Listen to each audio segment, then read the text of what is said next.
The Hunting Wives by May Cobb. There are places where the wilderness isn't in the woods. It's inside the people.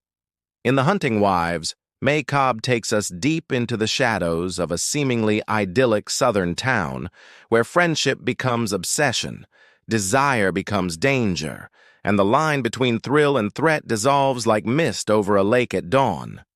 Meet Sophie O'Neill. She's 36, a former magazine editor, a new mother, a wife, and lately, she's restless. After leaving behind the buzz of Chicago for the slower pace of East Texas, Sophie thought she'd finally found what she needed: space, quiet, simplicity, a life with fewer expectations.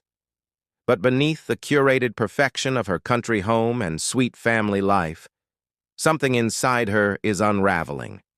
She misses feeling alive, and that hunger is exactly what draws her to them. The Hunting Wives, they're glamorous, elusive, whispered about.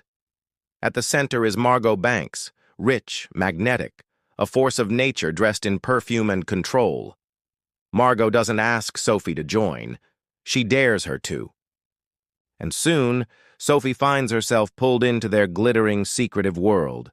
Cocktails, skeet shooting, private bonfires deep in the pine forest, and a seductive game of power and play. But what starts as escape becomes entanglement. Because the Hunting Wives aren't just drinking wine and trading gossip. They're hunting more than birds. As Sophie is drawn deeper into their rituals, the lines blur. Her marriage begins to erode. Her judgment falters. Her nights become harder to explain. And then, there's a murder. A teenage girl found shot in the woods. And Sophie was the last person to see her alive. Suddenly, the thrill turns cold. The wild energy that once felt liberating now feels dangerous. Sophie is caught in a web of secrets, where truth shifts like smoke and nothing is what it seems.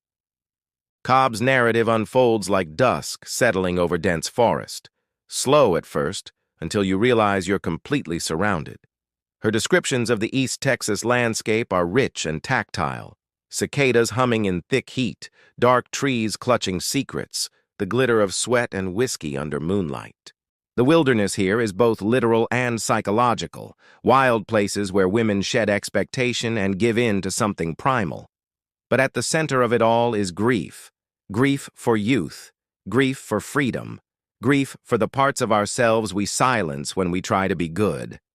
Sophie's descent isn't just about lust or adrenaline.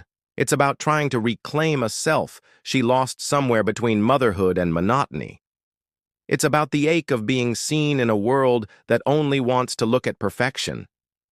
And it's about the quiet violence of female competition, where intimacy can turn into rivalry without warning. As the investigation closes in, Sophie finds herself isolated, trapped, and the question becomes not just who did it, but who Sophie will become if she survives this. In one of the novel's most haunting moments, Sophie stands at the edge of the lake where the girl's body was found.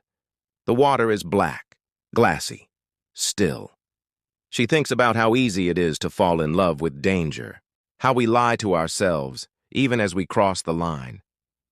"You don't see the monster," she whispers, "until you're already dancing with it." Cobb keeps the tension tight. We suspect everyone. We doubt Sophie, and we ache with her too. Because underneath the scandal and suspense is something painfully human, the longing to be more than what life hands us. By the final chapters, the layers peel away. Alliances collapse, motives surface. And the truth?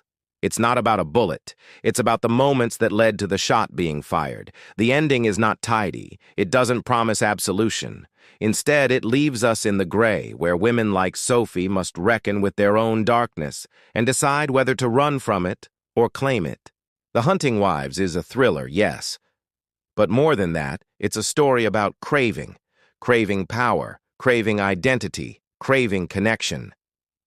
May Cobb dares to ask, what happens when women refuse to stay in the safe lanes? What happens when they go feral, just for a while?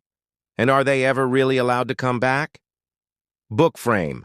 Subscribe for more book-powered storytelling. The Hunting Wives by May Cobb, available now